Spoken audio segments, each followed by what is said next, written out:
Hello दोस्तों, स्वागत है आपका फ्रेंड स्टडी सर्किल चैनल में। और चलिए दोस्तों स्टार्ट करते हैं आज की फिर से जो चल रही है सीरीज जीएस की ऑनलाइनर, जिसमें एक्सप्लेनेशन के साथ आने वाले संभावित प्रश्नों की व्याख्या होगी। तो चलिए बिना देर किए हुए स्टार्ट करते हैं। वीडियो को लाइक शेयर जरूर कीजिएगा। साथ ही यदि चैनल पर पहली बार विजिट किए हैं तो पहले चैनल को सब्सक्राइब कर लें। पहला क्वेश्चन है, पंचायती राज को पहली बार 2 अक्टूबर 1959 को किस जिले में पेश किया गया था? तो राइट आंसर होगा नागौर। और कहाँ पे है नागौर? तो राजस्थान में, राजस्थान के नागौर जिले में। पंचायती राज को पहली बार 2 अक्टूबर 1959 को नागौर जिले में राजस्थान राज्य द्वारा अपनाया गया था। आंध्र प्रदेश पंचायती राज को अपनाने वाला दूसरा राज्य था। यदि आपसे पूछ देता है कि पंचायती राज को अपनाने वाला सेकेंड जो स्टेट था वो कौन सा था, तो याद रखिएगा कि आंध्र प्रदेश। भाषाई आधार पर बनने वाला राज्य कौन सा है? वो भी आंध्र प्रदेश है, ये याद रखिएगा। पंचायतों को कानूनी रूप 73वें संविधान संशोधन 1992 द्वारा प्रदान किया गया था। तो ये याद रखिएगा कि किस संविधान संशोधन द्वारा पंचायतों को कानूनी रूप प्रदान किया गया? तो 73वें संविधान संशोधन 1992। ये बार बार एग्जाम में पूछा जाता है। अगला क्वेश्चन है कंप्यूटर से, निम्न में से कौन सा वेब ब्राउज़र नहीं है? यानी कि आप इंटरनेट चलाते हो तो इन 4 ऑप्शन में से कोई एक जो है वेब ब्राउज़र नहीं है। तो जैसा कि गूगल के बारे में जानते हैं आप, मोजिला ये भी जानते होंगे, माइक्रोसॉफ्ट एज और नेटस्केप नेविगेटर। तो राइट आंसर जो होगा दोस्तों वो कौन सा होगा? राइट आंसर हो जाएगा आपका गूगल, क्योंकि गूगल जो है ये क्या है? सर्च इंजन है। ठीक है, जैसे आप वेब ब्राउज़र ओपन करते हो तो इसी सर्च इंजन में आप डालते हो जो भी आपका लिंक होता है, जो भी वेबसाइट होते हैं वो क्या होते हैं, आप उसी में डाल के सर्च करते हो। ठीक है, तो ये सर्च इंजन होता है। और जैसा कि ऑप्शन में ये तीनों आप देख रहे हो जो, तो मोजिला और माइक्रोसॉफ्ट एज और नेटस्केप नेविगेटर ये जो है वेब ब्राउज़र हैं। इसके एक्सप्लेनेशन देख लेते हैं। वेब ब्राउज़र एक सॉफ्टवेयर प्रोग्राम है। क्या है? सॉफ्टवेयर प्रोग्राम है। ब्राउज़रों को मुख्य रूप से इंटरनेट पर वेबसाइटों को प्रदर्शित करता है और एक्सेस के लिए उपयोग किया जाता है। साथ ही अन्य सामग्री जैसे हाइपर टेक्स्ट मार्कअप लैंग्वेज यानी कि HTML, ये भी याद रखिएगा कि HTML का फुल फॉर्म क्या होता है? तो hyper text markup language, extensible markup language यानी कि क्या होगा? XML। ठीक है, ये भी याद रखिएगा, जैसी भाषाओं का उपयोग करता है। Firefox, Mozilla, Microsoft Edge, Netscape navigator, UC browser, ये सब क्या है? वेब ब्राउज़र हैं। यहाँ पे भी कंप्यूटर से रिलेटेड क्वेश्चन है, निम्न में से कौन सा अस्थायी मेमोरी या अस्थिर मेमोरी के रूप में जाना जाता है? तो राइट आंसर क्या होगा? रैम। इसका फुल फॉर्म आपको पता होना चाहिए, रैंडम एक्सेस मेमोरी। रोम का क्या होता है? Read only memory. ब्लू रे और हार्ड डिस्क। तो रैम जो होता है ये अस्थायी मेमोरी होता है। एक्सप्लेनेशन देख लेते हैं। RAM, random access memory, full form पूछ देता है। एक कंप्यूटर डिवाइस में हार्डवेयर है जहां operating system, OS, application, program और वर्तमान उपयोग में डाटा रखा जाता है। जैसे एग्जांपल के तौर पे, जैसे मान लीजिए आप कंप्यूटर चला रहे हैं तो आप ओपन किए हैं, कई सारे डॉक्यूमेंट खोले हुए हैं, कई सारे डाटा लिंक खोले हुए हैं। तो क्या है कि रैम जो है उस टाइम जब तक आप ओपन किए हैं या फिर जब तक सिस्टम चल रहा है तब तक ये आपको शो हो रहा है। लेकिन यदि by the way switch off हो जाता है, आप डायरेक्ट स्विच ऑफ कर देते हैं, तो वो सारे जो डाटा होते हैं वो डिलीट हो जाते हैं।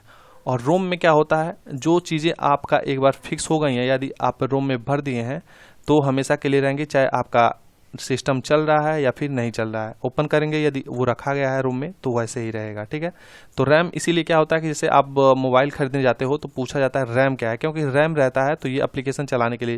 जैसे कोई एप्लीकेशन खोले हो तो जैसे आप खोल दिए, उसमें जो भी डाटा आपने इंटरनेट से डाउनलोड किए या फिर उसमें जो भी देख रहे हैं आप, तो जो डाउनलोड कर दिए वो तो रोम में चला गया, लेकिन जो आप केवल उसी तरफ पढ़ रहे हैं, देख रहे हैं, तो उसमें क्या है कि आप जब उसको स्विच करेंगे, काटेंगे, तो सारी चीज़ें जो हैं डिलीट हो जाएंगी। तो यही चीज़ आप आसानी भाषा में समझ सकते हैं कि रैम जो होता है रैंडम एक्सेस मेमोरी होता है। और ये कंप्यूटर का जो स्पीड होता है, जो आप लोग चलाते हैं, जो भी एप्लीकेशन चलाते हैं, उसको बढ़ाता है। जितना ज़्यादा रैम रहेगा उतनी तेज़ से आपका प्रोसेसर के अकॉर्डिंग आपका जो है मोबाइल या फिर लैपटॉप और ये सारी चीज़ें चलती हैं। यहाँ पे बताया जा रहा है कि एप्लीकेशन प्रोग्राम और वर्तमान उपयोग में डाटा रखा जाता है ताकि वे डिवाइस की प्रोसेसर द्वारा जल्दी से पहुँच सके। रैम एक अस्थायी मेमोरी के रूप में जाना जाता है, यानी कि जैसा कि मैंने बताया कि सारी चीज़ें बंद करने पे वो क्लोज हो जाती हैं, डाटा समाप्त हो जाता है। अगला क्वेश्चन है, उत्तर प्रदेश में कौन सा शहर को चर्म उद्योग की राजधानी के रूप में जाना जाता है? ठीक है, तो चमड़े का उद्योग कहाँ पे होता है उत्तर प्रदेश में? कानपुर। कानपुर को पूर्व का मैनचेस्टर कहा जाता है। ये भी आपसे क्वेश्चन पूछ सकता है कि पूर्व का मैनचेस्टर किसे कहा जाता है, तो पूर्व का मैनचेस्टर जो है कानपुर को कहा जाता है। यह उत्तर प्रदेश की वित्तीय और औद्योगिक राजधानी भी है, ये भी याद ध्यान दीजिएगा। कौन है? तो कानपुर है। वित्तीय और औद्योगिक राजधानी पूछ देगा, उत्तर प्रदेश की वित्तीय और औद्योगिक राजधानी कौन सी है, तो याद रखिएगा कानपुर है। यूपी स्पेशल से क्वेश्चन है, दिवाली के दौरान बुंदेलखंड के अहिर समुदाय द्वारा कौन सा नृत्य किया जाता है? राइट आंसर हो जाएगा पाई डंडा। इसके व्याख्या को देखते हैं। दिवाली के दौरान बुंदेलखंड के अहिर समुदाय द्वारा पाई डंडा नृत्य किया जाता है। भगोरिया नृत्य मध्य प्रदेश के भील जनजाति द्वारा किया जाता है। भगोरिया जो नृत्य है ये कहाँ पे किया जाता है? मध्य प्रदेश में किस जनजाति के द्वारा? भील जनजाति द्वारा किया जाता है। और भगोरिया होली के दौरान आयोजित किया जाता है, जिसमें लड़के लड़कियां अपना जीवन साथी चुनते हैं। और इसके साथ ही ये याद रख लीजिएगा कि जो छपेली नृत्य है ये हिमाचल प्रदेश से है। ठीक है, बिहू कहाँ से है? असम से है। नौटंकी कहाँ का है? आपका उत्तर प्रदेश का है। सफेद धागे का उपयोग करके कपड़े पर की गई प्रसिद्ध कढ़ाई को क्या कहा जाता है? तो राइट आंसर क्या होगा? चिकनकारी। कहाँ संबंधित है? तो लखनऊ से। यूपी स्पेशल का ये क्वेश्चन है, बार बार एग्जाम में पूछा जाता है। चिकनकारी का शाब्दिक अर्थ कढ़ाई करने से है। यह पारंपरिक कढ़ाई शैली लखनऊ के सबसे पुराने और प्रसिद्ध कला रूपों में से एक है, जिसे मुगल शासकों द्वारा शुरू किया गया था। ये भी पूछ सकता है कि चिकनकारी जो है ये किसके द्वारा शुरू किया गया था, तो याद रखिएगा मुगल शासकों द्वारा शुरू किया गया था। मुगल, यहाँ पे यदि पूछ दिया जाए कि मुगल साम्राज्य की स्थापना किसके द्वारा हुआ था, तो याद रखिएगा कि बाबर के द्वारा हुआ था। ठीक है, भारत में बाबर के द्वारा हुआ था। यूपी स्पेशल का क्वेश्चन देख लीजिए यहाँ पे, जैसे कि जिला और मुख्यालय से संबंधित क्वेश्चन पूछ देता है कि अमेठी जो जिला है इसका मुख्यालय क्या है, तो इसका मुख्यालय जो है गौरीगंज है। सोनभद्र का कहाँ है, तो रॉबर्ट्सगंज। कुशीनगर का पड़रौना। कौशाम्बी का मंझनपुर। जालौन का उरई। संभल का पवांसा, याद रखिएगा संभल का पवांसा। ऐसे जो भी आपके जिले हैं, 75 जिले हैं, सबकी एक एक मुख्यालय है, ये याद रख लीजिएगा, इंपॉर्टेंट है ये सब। अगला क्वेश्चन है, भारत में सिक्कों की ढलाई का एकमात्र अधिकार, मतलब केवल उसी के पास अधिकार है और किसी के पास नहीं है, एक ही लोग के पास है। किसके पास है, तो ये जो है सिक्कों की ढलाई जो है भारत सरकार द्वारा किया जाता है। भारत में सिक्कों की ढलाई का एकमात्र अधिकार भारत सरकार के पास है। मुंबई, कोलकाता, हैदराबाद और नोएडा यूपी कुल 4 शहरों में भारत सरकार के टकसालों पर सिक्कों की ढलाई की जाती है। ये क्वेश्चन मोस्ट इंपॉर्टेंट है। 1 रुपए का नोट भारत सरकार द्वारा जारी किया जाता है। पूछता है कि 1 रुपए का नोट किसके द्वारा जारी किया जाता है, तो याद रखिएगा 1 रुपए का नोट जो है भारत सरकार द्वारा किया जाता है, जारी किया जाता है। लेकिन अन्य नोट जैसे 5, 10, 20, 50, 100, 1000, 2000 जो भी थे, जैसा कि 1000 का नोट बंदी हो गया है, तो ये सब जो है आरबीआई द्वारा जारी किए जाते हैं। लेकिन सिक्के की बात करेंगे और 1 रुपए नोट की, तो ये भारत सरकार के द्वारा। बहुत ज़्यादा एक्स्ट्रा इसलिए नहीं बताते हैं क्योंकि आने वाले क्वेश्चन में फिर आपको वो मिलने वाले हैं, तो इस वजह से वीडियो भी आपको थोड़ा शॉर्ट में रखा जाता है, जिससे आपका बेस्ट रिवीजन कम समय में होता रहे।